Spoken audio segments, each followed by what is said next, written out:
고1문학 진달래꽃 김소월 시인의 진달래꽃 수업하겠습니다. 자, 진달래꽃이라는 시는요,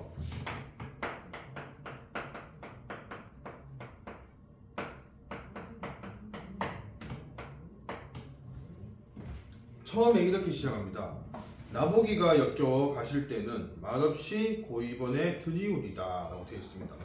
그러니까 화자가, 나는 화자다 맞죠? 화자가 보기가 역겨워서 가신다는 겁니다. 그러니까 나라는 화자가 있고, 근데 이 화자가 역겹다, 역겨워라는 식으로 역겹다는 것은 다시 얘기하면 몹시 싫다 이거죠. 싫어서 그럼 뭡니까? 가실 때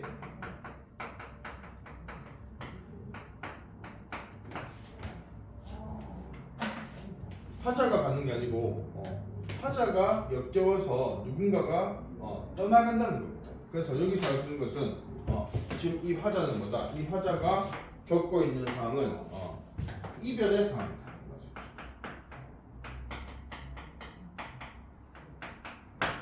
근데 이 이별 상황에 대해서 화자는 뭐라고 얘기하고 있습니까? 말없이 고이번에 드리우리다. 그러니까 이 가시는 상대방에 대해서 보내드리우리다.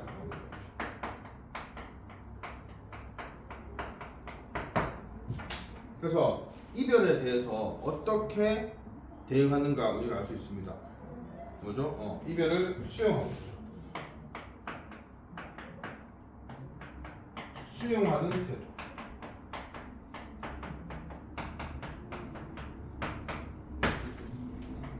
이별에 대해서는 거부할 수도 있고, 그러니까 떠나가는 사람을 님을 붙잡을 수도 있고, 아니면 그냥 보내줄 수 있는데, 이것은 이별을 수용한다라고 얘기할 수 있습니다.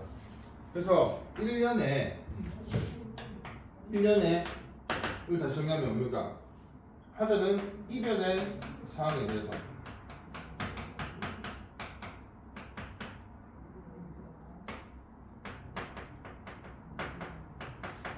체념적인 어떤 태도를 가지고 있습니다. 그러니까 화자의 상대방인 님이 화자가 싫어서 떠나가는 상황에 대해서 이별에 대해서 이별을 수용한다는 겁니다. 그런데 이것은 방금 얘기할 거는 뭡니까? 그렇게 할 때에는 이렇게 하겠다. 그러니까 여러분들 이 우리라는 요 어미 뭡니까? 이거는 맞죠?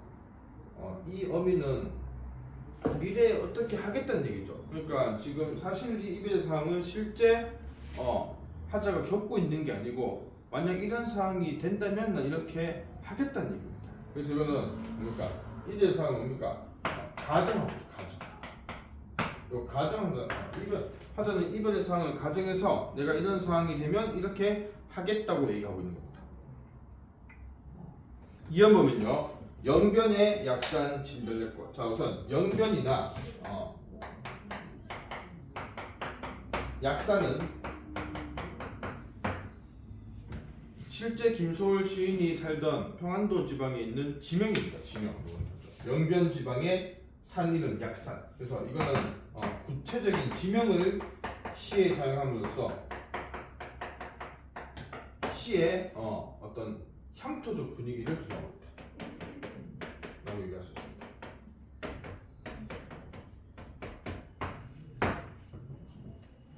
그래서 이 약산에는 뭐가 핀다? 진달래꽃이 핀다는 거죠. 그래서 진달래꽃은 그러니까 이 시의 제목이기도 하지만 이 작품의 중심된 소재이기도 하죠. 진달래꽃은 그러면 어떤 의미가 있는가는 나중에 얘기하고요. 지금은 화자가 이 진달래꽃을 어떻게 한다고 얘기하고 있습니까?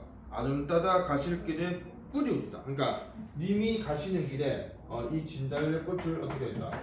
뿌리우리다. 그러니까 꽃을 뿌리는 행위는요, 기본적으로 축복의 의미가 있습니다. 맞죠? 우리가 어떤 사람의 가는 길에 꽃을 뿌리는 것은 그 가는 길 앞길을 축복하겠다는 의미가 있습니다. 그래서 이것은 우선 뭡니까? 축복의 행위.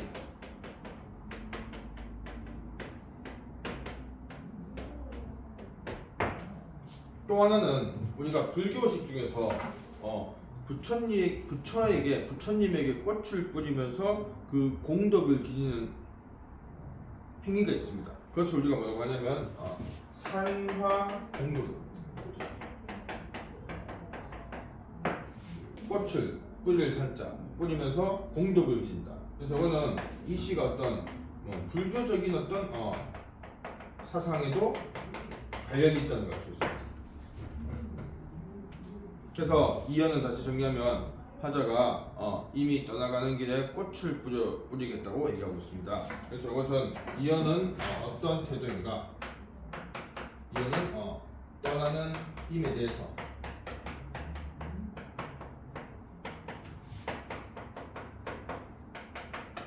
축복을 하고 있다.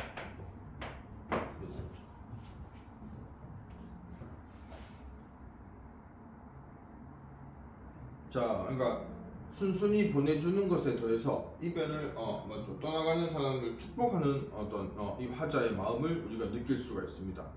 3년 보겠습니다. 3년은 이렇게 얘기하고 있죠. 가시는 거는 노인 그 꽃을 사뿐히 들여밟고 가시옵소서라고 얘기하고 있습니다. 그래서 이거는 자 이제 이연에서 꽃을 뿌렸죠. 그런데 그것을 화자는 뭐다? 님이 가시는 길에 그 꽃을 사뿐히 들여밟고 가라고 얘기하고 있습니다. 그래서 여기서는 이 꽃을 이 꽃을 진달래 꽃을 사뿐히 들여밟고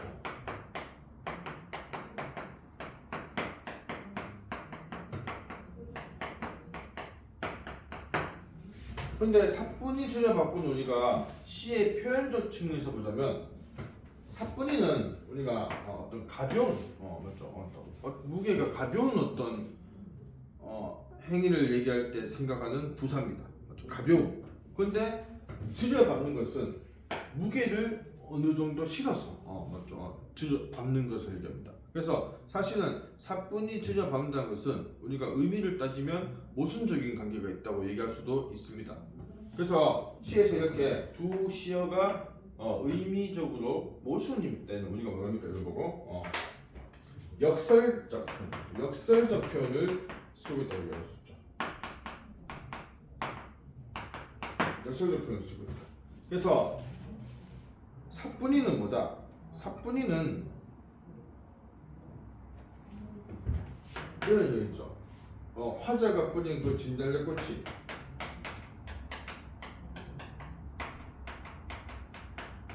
상하지 않기를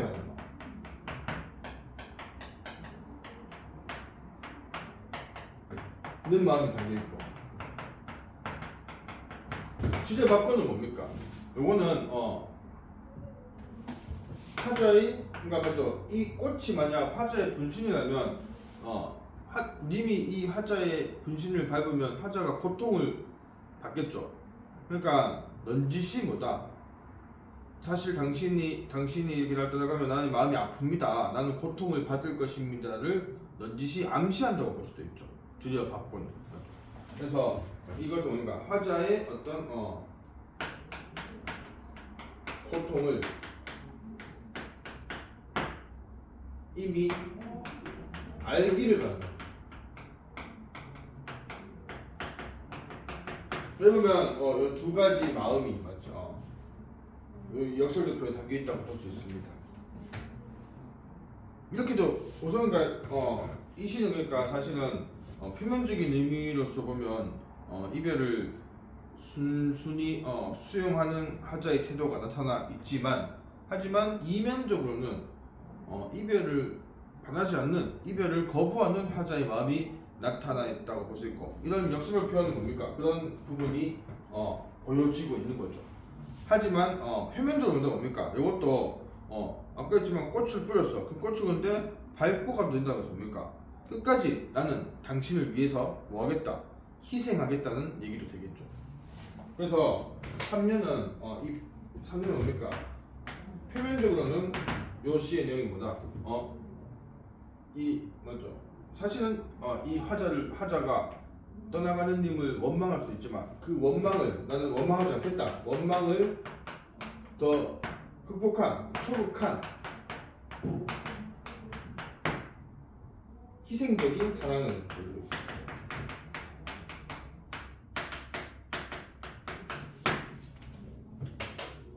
맞죠? 3년간 희생이라는 키워드가 중심입니다. 밟고 가세요. 사연은 여러분들 1년과 유사한 형태를 띠고 있습니다. 나보기가 유교 가실 때는 죽어도 아니 눈물 흘리기다 라고 되어 있죠. 그래서 요 1행은요 1년과 같습니다. 그런데 마지막 3행은 차이가 있죠. 이 3행이 중요한데 이렇게 얘기하겠습니다. 죽어도 아니 눈물 흘리우리다.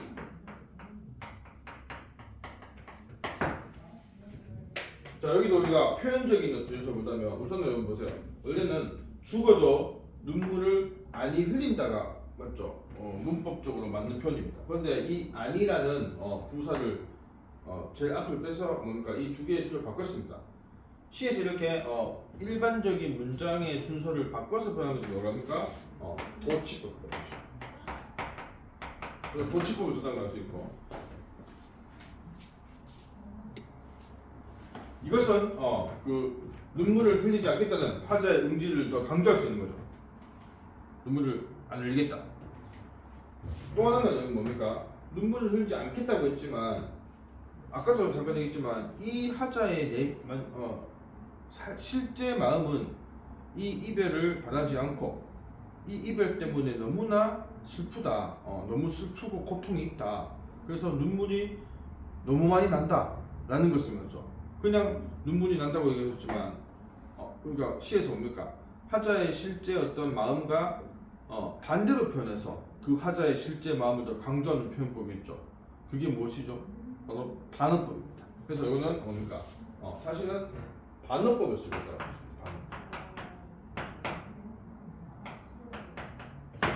반어법을 써서 화자의 어떤 그것을 더 강조합니다. 그러니까 다시 한번 얘기하면 이렇게 해요. 이 마지막 시행은요. 우선은 뭐다? 그냥 겉으로 봤을 때는 떠나는 님을 배려하는 것까지. 떠나가는 님이 내가 눈물을 흘리면 마음이 편치 않으시겠지. 끝까지 님의 마음을 불편하게 하지 말자라는 어떤 떠나는 임에 대한 배려의 의미입니다.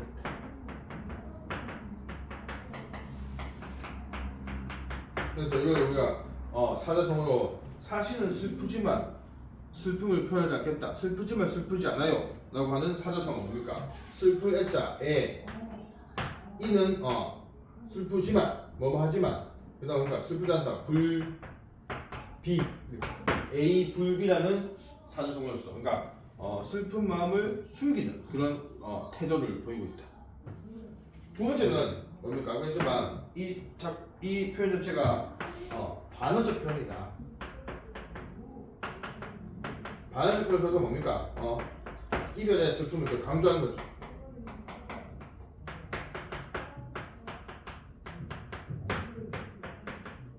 이렇게도 볼 수 있다는 겁니다.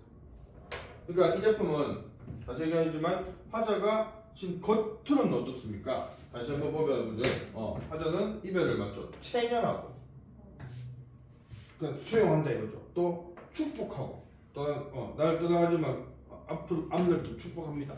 또 희생하겠다. 마지막에 또 뭡니까? 배려하죠. 이렇게 순종적인 어떤 여성의 마음을 볼 수 있지만 다르게 보면 뭡니까? 이거는 어떤 그 화자가 이별을 거부하고 이별을 대한 슬픔과 고통을 숨기면서 넌지시 간접적으로 표현한다고 볼 수도 있습니다. 이면적인 어떤 마음을 우리가 볼 수도 있다는 겁니다. 그래서 사연은 우선 정리하면 사연은 뭐다? 인고 참는 데죠. 인고 고통을 참다. 인고의 의지로 이별에 정하는 극복하는 데입니다.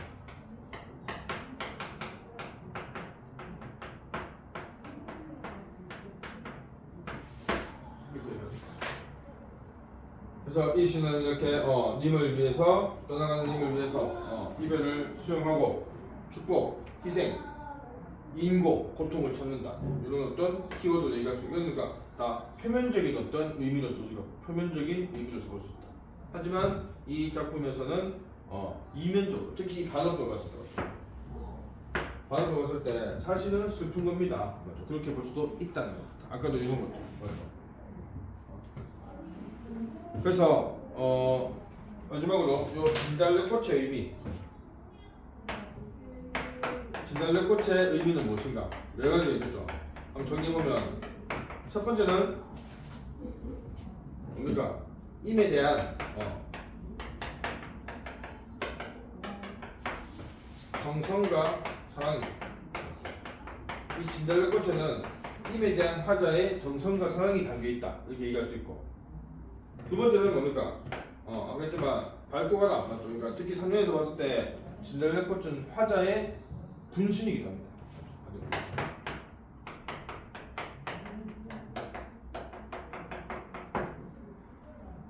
이거 세 번째는 아까 했지만 이 진달래꽃을 뿌리고 밟고 가라고 얘기한 것은 뭡니까? 화자가 이 이별을 하고 떠나가는 길에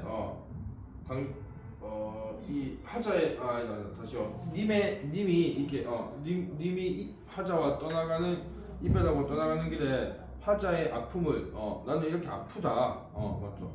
나의 아픔을 잊지 말라. 지금 이별하고 가는 당신 때문에 내가 많이 아프다라는 것을 넌지시 암시하는 어떤 소재가 되기도 하죠. 그래서 뭡니까? 이렇게 볼 수 있다. 임에 대한 어떤 원망과 슬픔이라고 볼 수 있습니다. 요거 이제 뭡니까? 이 진달래꽃을 이면적인 어떤 의도로 봤습니다. 그래서 이 진달래꽃은 이렇게 김소월 시인의 대표적인 작품으로서 이별의 상황에서 화자의 어떤 이별에 대한 태도를 우리가 파악할 수 있는 그런 작품입니다. 자, 이렇게 보고요. 그 다음 작품 보겠습니다.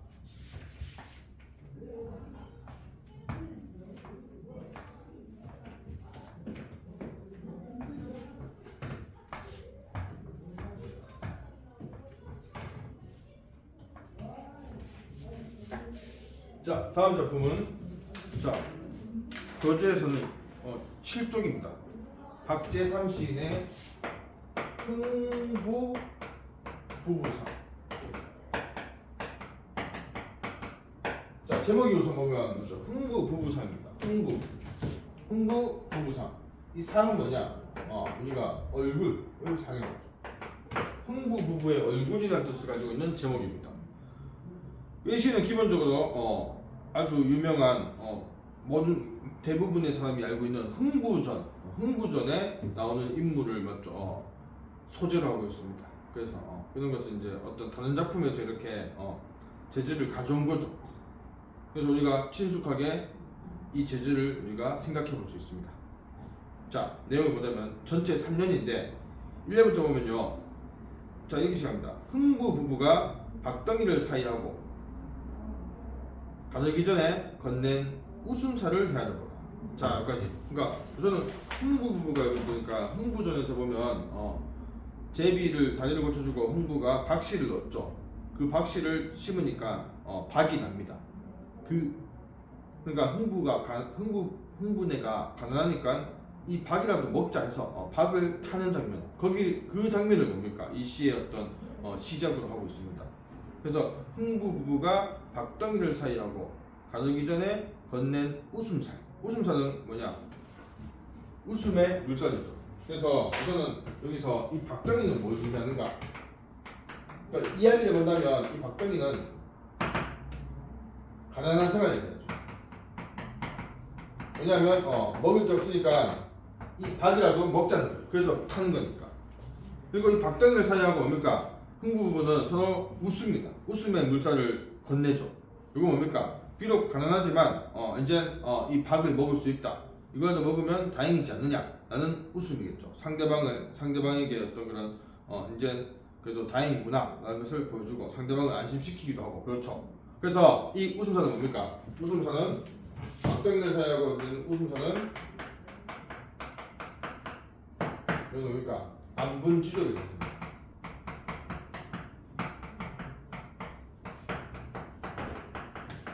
안분지족은 자기 분수에 만족하는 삶의 자세죠. 그러니까 비록 가난하지만 경제적 형편이 어려워도 자기 형편에 만족하고 너무 욕심을 부리지 않고 너무 또 실망하지 않고 그런 자세입니다. 그래서 이런 자세를 가지고 있는 안분지족의 삶을 살고 있는 흥부 부부가 있다는 거죠. 그 다음 두 행을 보면요. 금이 문제리, 황금 벼이삭이 문제리. 자, 방금 이 두 행은요. 그러니까 대꾸를 이루고 있죠. 무엇이 문제냐? 문제가 아니라고 우선 얘기하고 있는 거고. 그 이게 뭡니까? 금과 황금 벼이삭입니다. 둘 다 금이 들어가 있는 거예요. 그래서 이 두 소재는 무엇을 상징하겠습니까? 물질적 풍요죠.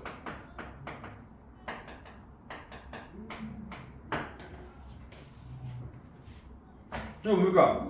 금이 문제리, 그러니까 금이 문제리, 황금 벼이삭이 문제라는 것은 뭡니까? 이런 것들이 문제가 아니다. 다시 얘기하면 뭡니까? 중요하지 않다는 거죠, 맞죠? 그러니까 이것이 중요하지 않다는 거죠.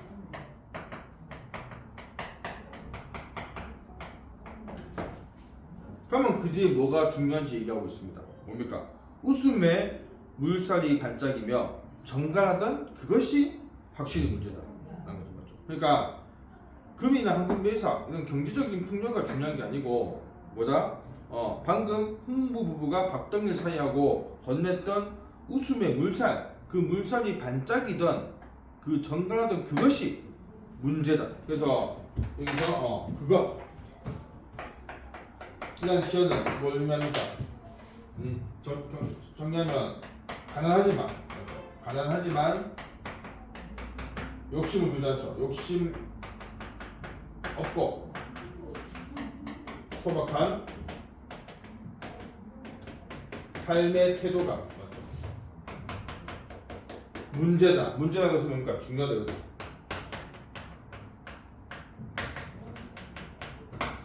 이렇게 얘기할 수 있습니다. 그러니까 1년은 뭐다? 화자가 중요하게 생각하는 삶의 태도입니다. 맞죠? 안분지족의 자세와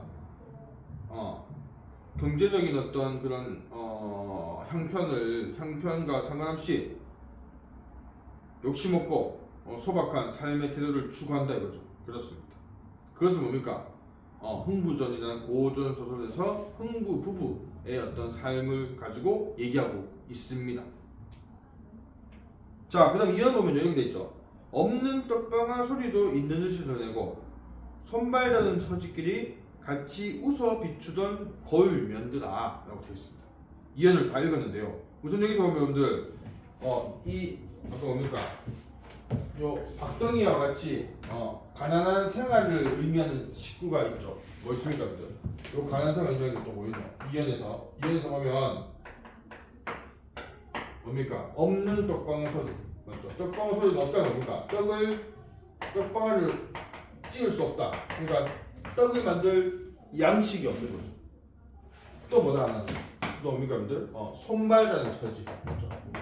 손발 다는 처지. 그래서 손과 발이 닳도록 맞죠? 이렇게 일을 했다는 겁니다. 그러니까 이 두 식구는 역시 흥부 부부의 가난한 생활을 엿볼 수 있는 식구다 이렇게 얘기할 수 있죠. 남은 거 보면요, 뭔가 없는 떡방아 소리를 뭡니까 어떻게 한다? 있는 듯이 듣는다. 있는 듯이.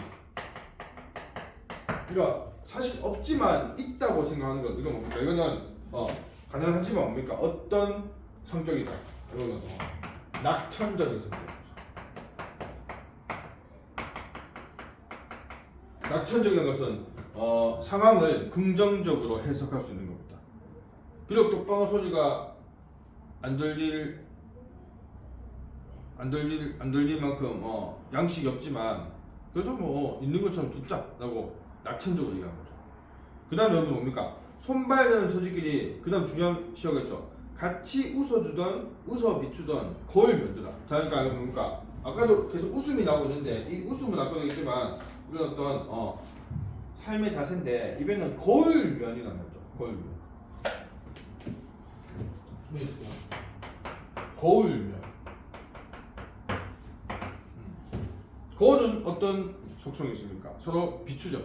그러니까 거울 앞에 있는 상대방을 거울 앞에 있는 그 대상을 비춰서 똑같은 모양이 생기는 게 거울입니다. 그러면 거울면은 뭐냐면요. 지금 흥부와 흥부 아내가 서로 마주보면서 웃고 있는 그런 모습. 그건 뭡니까? 거울처럼 마치 거울을 보고 웃듯이 서로 마주보고 웃는 걸 얘기하는 겁니다. 알겠죠? 그러니까 흥부나 흥부 아내가 둘 다 서로 마주보며 웃는 모습을 어떻게 표현했다? 거울면이다 이렇게. 그럼 이거 뭡니까? 흥부 부부의 서로에 대한 이해와 사랑의 자세를 얘기하고 있죠.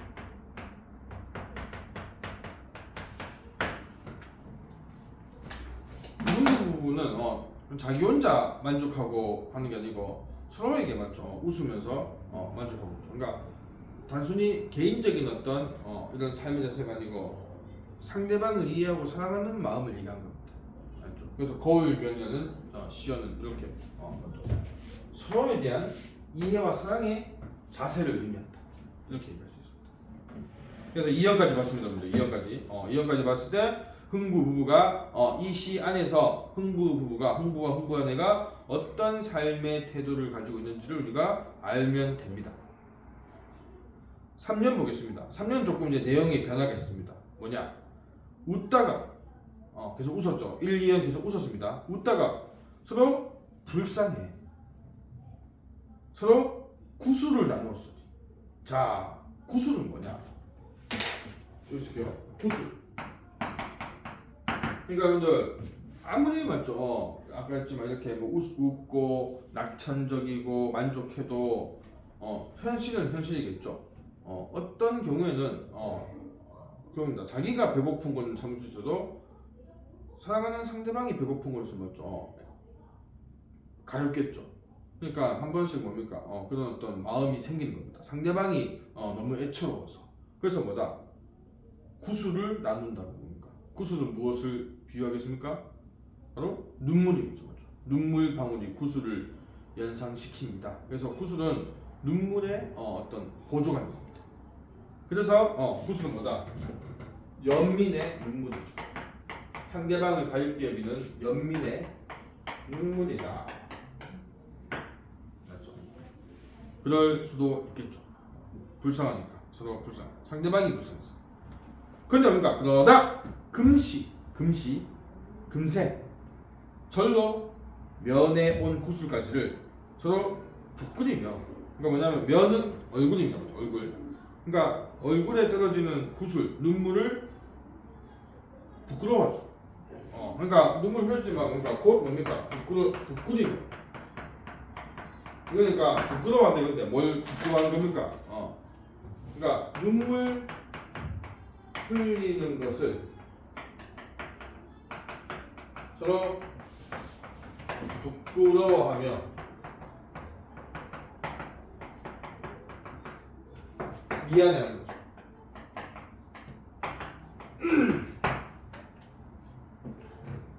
왜냐면 뭐죠? 사랑하는 사이끼리 뭡니까? 내가 울면 저 사람도 마음 아프겠지 이런 게 있을 거 아닙니까? 그래서 눈물 흘리다가 내가 울면 상대방도 마음이 아프고 또 약해질 수 있는데 하면서 금세 뭡니까? 미안해하는 겁니다. 부끄러워. 눈물 흘리니까 부끄러운 마음 알겠죠? 그래서 뭡니까? 먼 물살이 가다가 소스라쳐 반짝이듯 서로 소스라쳐. 그러니까 여기서 소스라친다는 것은 소스라쳐 이거 우리가 쓰죠. 소스라치는 뭡니까? 깜짝 놀랄 때 쓰는 거죠. 그러니까 뭔가 어떤 감정이 갑자기 나타날 때.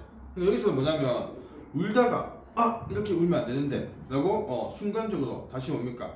눈물을 참고 맞지? 다시 웃는 겁니다. 그것을 뭐다? 소스라친다고 하는 겁니다. 그래서 요 소스라쳐는 좀 어디가 갑자기 표출되는 웃음의 순간성을 이런 시어로서 표현한 겁니다. 소설합시다. 눈물을 멈추고 다시 웃는다 이거죠. 그 소설처가 두 번 나오죠. 그렇죠? 소설처 반짝이듯 소설처.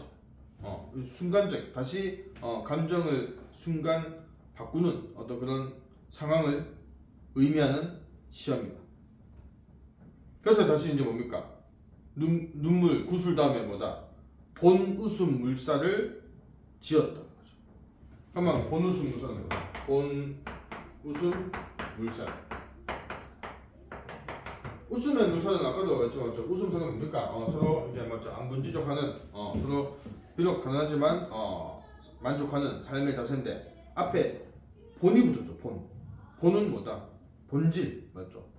그러니까 이거는 여기 뭡니까? 처음부터 웃는 것도 있지만 눈물을 흘리다가도 뭡니까? 눈물 흘리다가도 다시 그걸 극복하고 맞지? 상대방한테 미안함을 느끼고 다시 웃는 것이 더 진정한 웃음이겠죠. 맞지? 그래서 요 본웃음 물살은 눈물을 극복한 진정한 웃음을 줘요.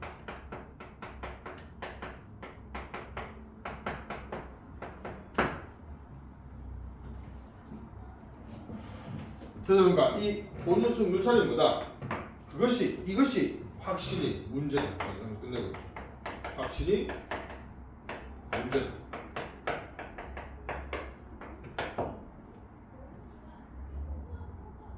다시 뭡니까? 다시 한번 이 시의 이 시 전체의 주제의식을 다시 한번 여기서 얘기합니다. 이 본웃음 물살이 문제다. 중요하다 이거죠. 그래서 다시 정리하면 뭡니까? 이거는 가난을 경제적인 가난을 무엇으로? 사랑으로 가족 간의 사랑으로 극복하려는 자세가 중요하다.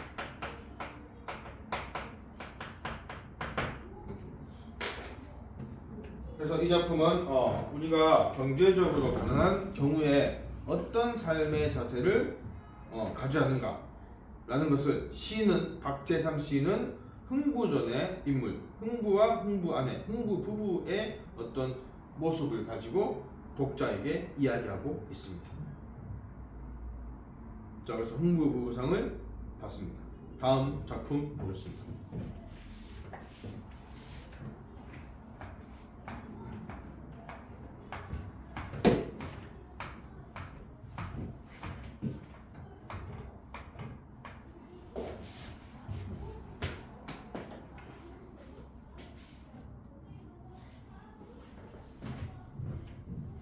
자, 세 번째 작품은 정지용 시인의 향수입니다. 향수.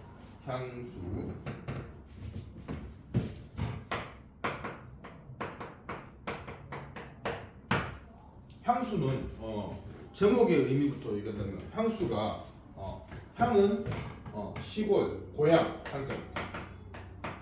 그 수는 뭐다? 이거는 그리워하다. 그리워할 숫자입니다. 그리움의 감정을 우리가 한자로 숫자로 씁니다. 그래서 향수는 고향을 그리워하는 마음을 얘기하죠. 그래서 우리가 고향을 떠나서 오랫동안 있으면 향수병이 걸린다는 말도 쓰기도 합니다. 그래서 향수 사실 제목만 봐도 뭡니까? 이 작품이 어떤 말을 하고자 하는 것을 우리가 짐작할 수가 있습니다. 사실 향수의 뜻만 알면 이 시의 화자는 맞죠? 별 이변이 없는 한 고향을 그리워하는 마음을 얘기하겠구나. 맞지? 그러면 근데 그것을 어떻게 표현할까? 우리가 한번 생각해 보는 것입니다. 자, 이 시는 전체 5연인데 우선 이거부터 얘기하겠습니다. 여러분들 이 시는 보면 여러분들 특이한 게 각 연의 마지막 행이 같습니다. 반복되고 있습니다. 그것이 뭡니까? 그것부터 얘기할게요. 뭐냐면 이렇게 돼 있죠. 그것이 차마 꿈엔들 이치리야.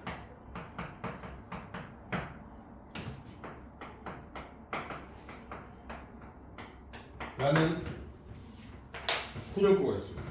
이거 그러니까 이게 이제 우선 이건 뭐가 하냐면 이거는 이게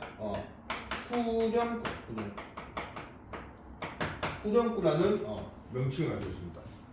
노래나 시에서 어떤 일정한 부분, 연이나 아니면 1절, 2절 이럴 때 같은 위치에 반복되는 구절이 있으면 그걸 우리가 후렴구라고 합니다. 맞죠? 시에는 보통은 각 연의 마지막 행에 반복됩니다.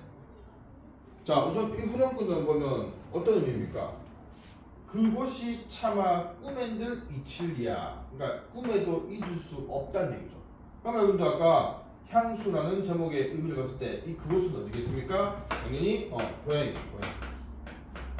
그래서 고향에 대한 어떤 고향이 꿈에도 잊혀지지 않는다 하면서 고향에 대한 그림을 후렴구마다 얘기하면서 강조하고 있습니다.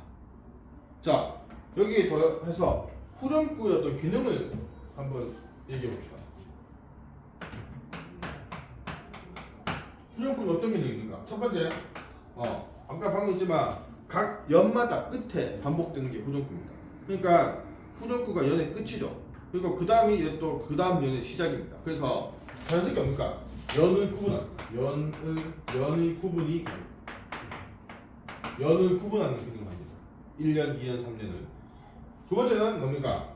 시 전체의 같은 부분이 계속 반복되기 때문에 시 전체가 통일성입니다.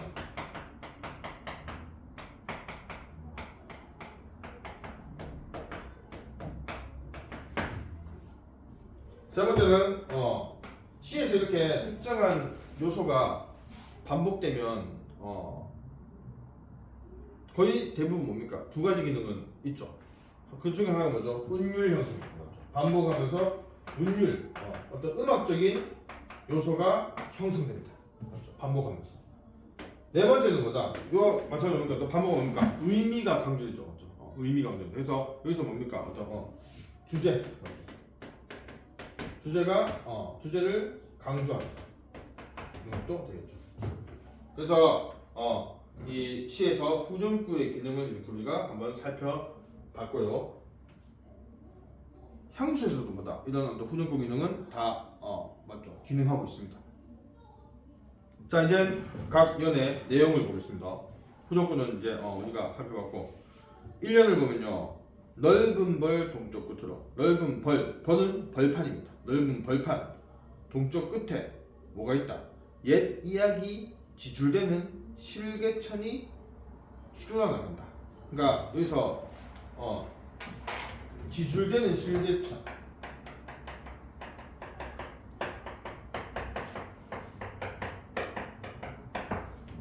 지출된다는 것은 이야기를 한다, 말한다는 뜻입니다. 그러니까 실개천이 지출된다는 것은 이거는 뭡니까? 우선 의인법이죠. 사람이 아닌 대상을 사람처럼 표현하고 있습니다. 그러니까 이거는 실개천이 이제 개천 중에서 그러니까 아주 좀 이렇게 가느다란 개천을 얘기합니다. 그 개천이 흘러가는 그 모습, 소리를 내면서 졸졸졸 이런 소리 내겠죠. 흘러가는 모습을 비유한 겁니다. 이야기하면서 흘러가면서. 그 실개천이 뭡니까? 넓은 벌 동쪽 끝으로 휘돌아 나갑니다. 그리고 얼룩배기 항소가, 그러니까 얼룩무늬 항소가 해설피는 해가 저물 무렵을 얘기합니다. 해설피 금빛 게으른 울음을 운다는 거죠. 그러니까 황소가 음매하고 우는 곳이다. 어디가? 고향인 거지. 그러니까 고향을 이렇게 맞죠? 실개천이 흐르고 황소가 저녁 무렵에 이렇게 우는 풍경으로서 처음에 제시했습니다. 여기서 황소 울음을 이렇게 얘기했죠. 금빛 게으른 울음.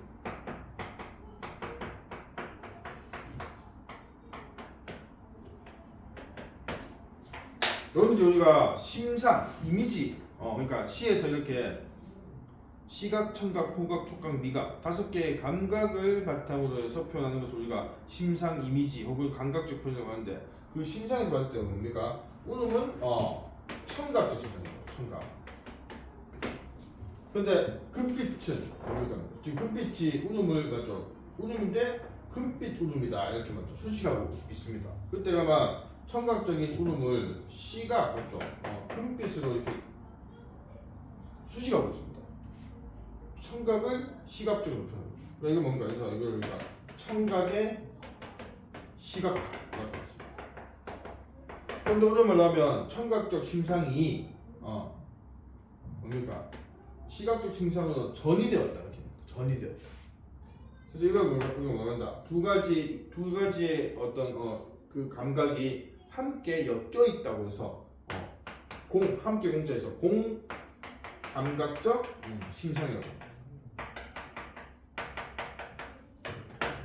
공각적 심상, 공각 이미지라고 하는데 그러니까 요 금빛 기울은 울음이라는 표현을 이렇게 우리가 얘기할 수 있다. 이것도 이거는 중학교 때부터 많이 얘기한 거지만 다시 한번 강조합니다. 그래서 첫 번째 1년은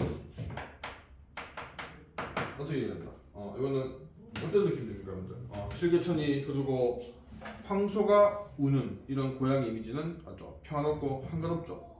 그리고 이거는 뭡니까? 멀리서 아마도 그러니까 이 고향 마을이 있다면 마을 언덕, 저 마을을 내려다볼 수 있는 어떤 언덕에서 멀리 보는 어떤 원경의 어떤 풍경을 통해서 평화롭고 한적한 분위기를 느낄 수 있다. 그래서 적으면 평화롭고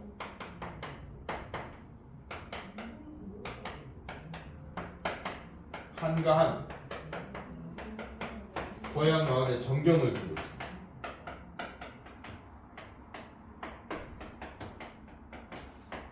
이 시에서 화자가 고향에 대한 그리움을 표현하는 방법은 어떻게? 화자의 기억 속에 있는 고향의 이미지를 이렇게 제시하는 겁니다. 그래서 그 과거의 그 이미지를 제시하면서 고향을 그려가는 마음을 표현하고 있는 겁니다. 이어 보겠습니다. 이어는 또 어떤 이미지인가? 질화로에 재가 식어지면, 자 우선 여러분들 질화로는 뭐냐면 화로가 이제 그 수출 맞죠? 시뻘건 수출 거기 화로에 담아서 방에서 이렇게 난로처럼 째는 거죠. 질은 뭐냐면 이제 사기 그릇 맞죠? 아주 밥그릇을 쓰는 거죠. 그것을 우리가 질그릇 하게 됩니다. 그러니까 질화로는 이제 사기 재질의 어떤 그런 화로인데 질화로에 보니까 재가 식어지고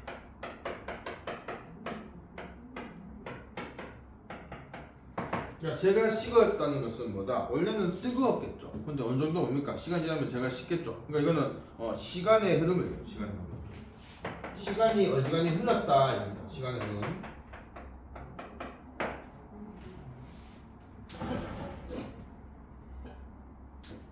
빈밭에 밤바람 소리 말을 달리고. 그리고 이제 그렇지만 이렇게 시간이 흘러서 뭡니까? 여러분들 보세요. 이게 질화를 쓰는 계절이 겨울이고 맞죠? 그리고 제가 식었다고 뭡니까 이제 겨울밤이 깊어간다고 하죠. 그래서 이거 시간이 흘러서 이제 겨울밤이죠. 겨울밤이라는 시간적 배경을 우리가 알 수 있습니다.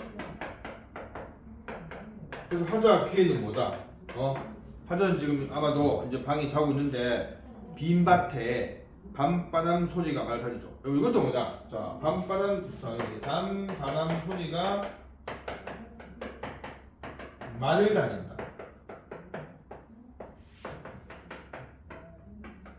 이것도 역시 우리가 심상에서 본다면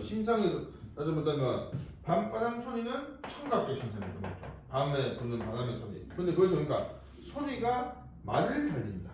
맞죠? 뭡니까? 말을 달린다는 것은 우리가 어떤 감각에서 느낄 수 있는 부분이죠? 말을 달리는 거 보는 거 아닙니까? 그래서 이건 시각입니다. 이것도 뭐냐면 청각을 맞죠? 소리를 뭡니까? 말을 달린다고 시각적으로 표현하고 있습니다. 이것도 역시 뭡니까? 청각의 시각화죠.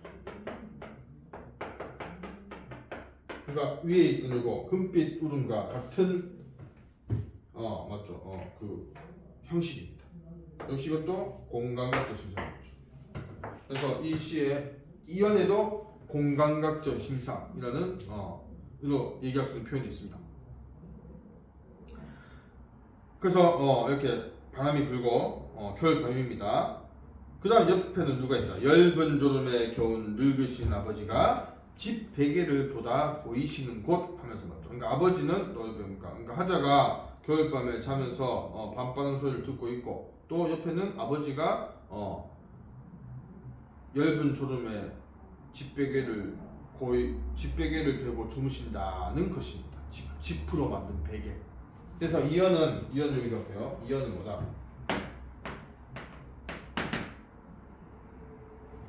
겨울밤의 정경가.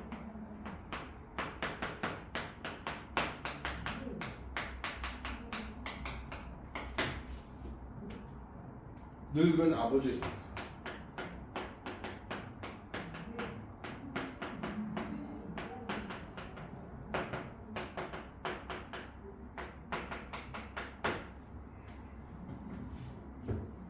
자, 이어는 또 화자의 기억 속에 뭐다? 어느 날 어느 겨울밤 아버지와 함께 잠을 청하다가 밤바람 소리에 잠을 깬 뭐 그것도 그런 기억을 추억을 얘기하는 겁니다. 3년 보겠습니다. 3년은 흙에서 자란 내 마음. 자, 화자가 등장합니다. 내 마음. 파란 하늘빛이 그리워 함부로 쏜 화살을 찾으러 풀숲 이슬에 함추름 휘적시던 곳. 과연 이렇게 표현하고 있습니다. 맞죠? 그러니까 여기 보니까 화자가 화살을 쏜다는 거죠. 화살을 쏘는 것은 뭐 이것이 뭐 진짜 뭐 어떤 무기가 아니겠죠. 장난감 화살이겠죠. 그래서 이거는 화자의 뭡니까? 더 어린 시절. 그렇지? 활과 화살을 갖고 이게 장난감 놀이를 할 만한 나이, 그때를 얘기한 겁니다. 그 어린 시절. 그러니까 그렇게 하면서 보니까 화살 쏘고 그것이 어디 날아가는지 찾으려고 풀숲을 휘적시는 거라고 얘기할 수 있죠. 그러니까 이렇게 단순히 어떤 어린 시절에 그런 어떤 활놀이를 했던 추억일 수도 있지만 상징적으로 본다는 거죠, 여러분들. 잘 보면 이렇게 되어 있습니다. 여기는 자, 우선 뭡니까? 파란 하늘빛.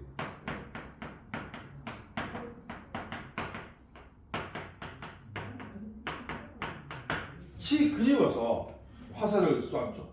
그러니까 화살을 쐈습니다. 그러니까 이 3년에서 지금 화자가 화살을 쏜 것은 파란 하늘입니다. 맞죠? 그러니까 하늘을 향해서 화살을 쏘는 것은 조금 우리가 일반적인 건 아니죠. 맞죠? 보통 어떤 표적이나 목표가 있을 것인데 그냥 하늘을 향해서 쐈다 이 말입니다. 그리고 어떻게 쐈다? 함부로 쐈다는 거죠. 함부로 쐈다. 함부로 쐈다. 이런 걸 봤을 때 요 부분에서 화살을 하늘을 향해서 쐈다는 것은 단순히 놀이를 얘기한다, 놀이만 얘기한 게 아니고 어떤 상징적인 의미가 있다. 우선은 화살을 하늘에 쐈다. 화살을 쐈다는 것은 이 화살은 뭐냐면요. 우선 뭡니까? 어떤 아름다운 꿈과 소망을 쏘겠죠. 하늘을 있는 거죠. 아름다운 꿈과 소망.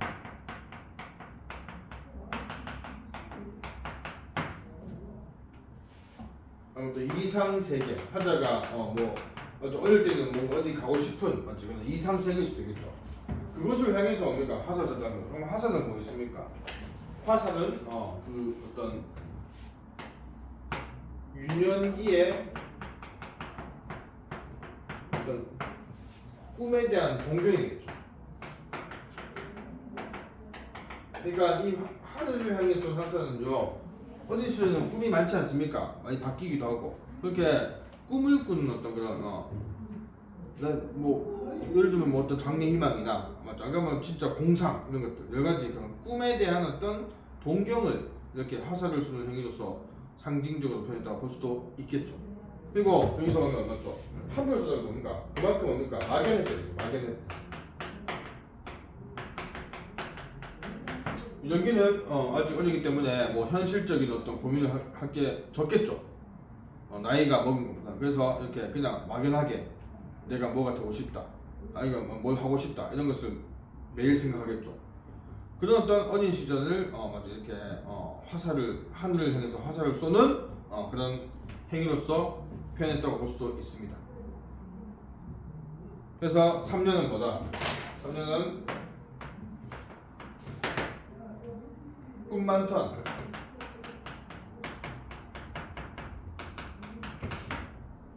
어린 시절에 대한 해석이죠.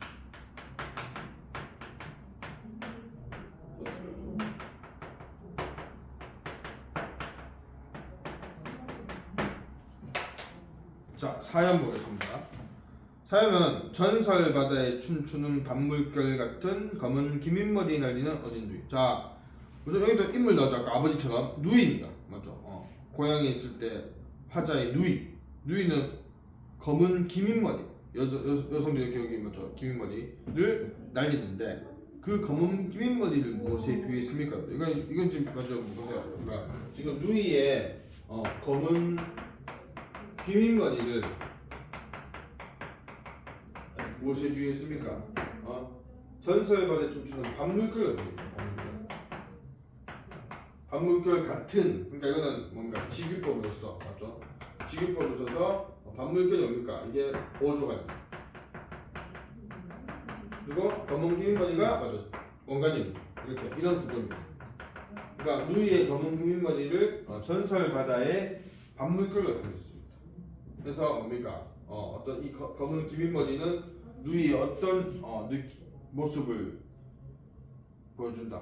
뭔가 더 이렇게 맞죠? 사랑스럽고 검은 기민머리 가진 누이는 뭡니까? 사랑스럽고 구김살 없는 모습을 보였습니다.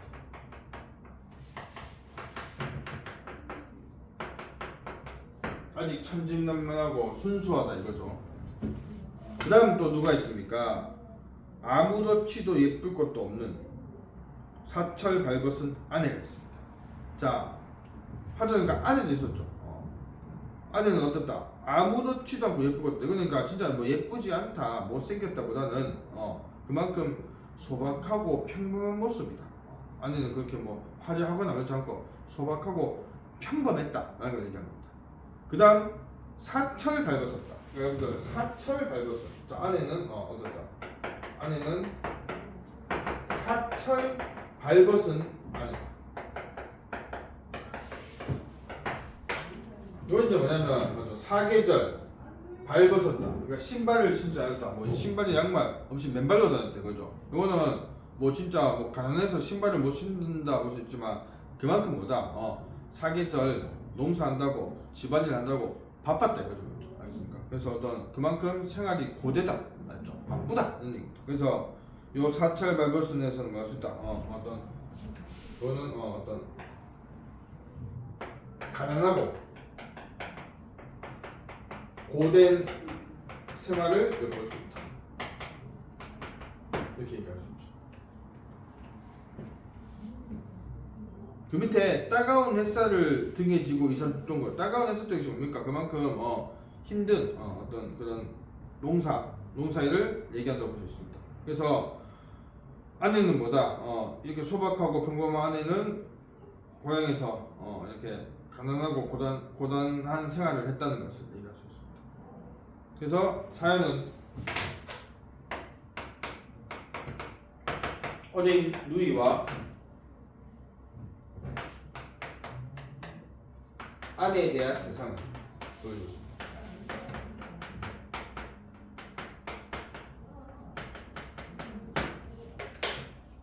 마지막 오연 보겠습니다. 하늘에는 성금별 알 수도 없는 물성으로 발을 옮기고. 자, 이거는 이제 어떤 고향 마을이 그만큼 뭐다? 여기 보면 뭐 별이 성글다는 것은요, 띄엄띄엄 맞죠? 이렇게 빽빽하지 않고 띄엄띄엄 떠 있다는 거. 그러니까 별이 이렇게 성글게 떠 있고 또 모래성은 이제 어떤 좀 더 동화적인 이미지가 있죠. 그래서 이거는 마을이 어땠다? 이렇게 신비롭고 동화적인 분위기를 표현했다 이렇게 보통 봅니다. 맞죠? 그다음 그러니까 서리 까마귀 우지 찍고 지나가는 초라한 지붕. 자, 여기도 보면 서리 까마귀는요, 서리 맞은 까마귀입니다. 서리는 보통 늦가을 때 내리죠. 그래서 요 서리 까마귀는 뭐다? 가을이라는 계절 지붕을 떠올립니다.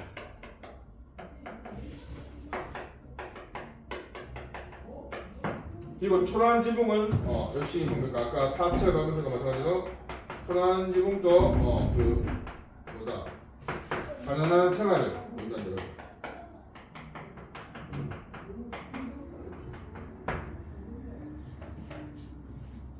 초라한 지붕, 흐릿한 불빛에 도난자 도난도난 걸린다. 그러니까 마지막에 보면 뭐 화자의 집일 수도 있고 아니면 이 마을 고향 마을의 집집마다 어떻습니까? 비록 가난하지만 흐릿한 불빛에 도란자 도란도란 얘기를 하고 있죠. 가족들끼리. 그래서 화자가 기억하는 고향마을은 어떻습니까? 가족끼리 이렇게 정답고 단란하게 이야기를 나누는 그런 모습으로 기억이 남아있다 이겁니다. 그래서 마지막 여기 뭔가 도란도란거린다는 것은 뭔가 도란도란거린다는 것은 요 시에서 뭐다 어떤 그 가족 간의 단란하고 정겨운 모습을 우리가 읽어낼 수 있다. 그래서 오연은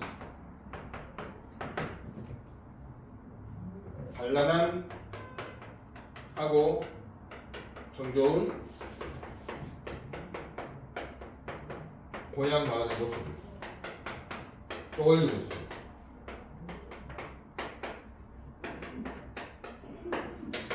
자, 그래서 이 정지용 시인의 향수는 화자가 그려가는 고향의 모습을 화자의 기억 속에 여러 가지 이미지로서 표현해서 화자의 어떤 그런 그림을 표현하고 있습니다.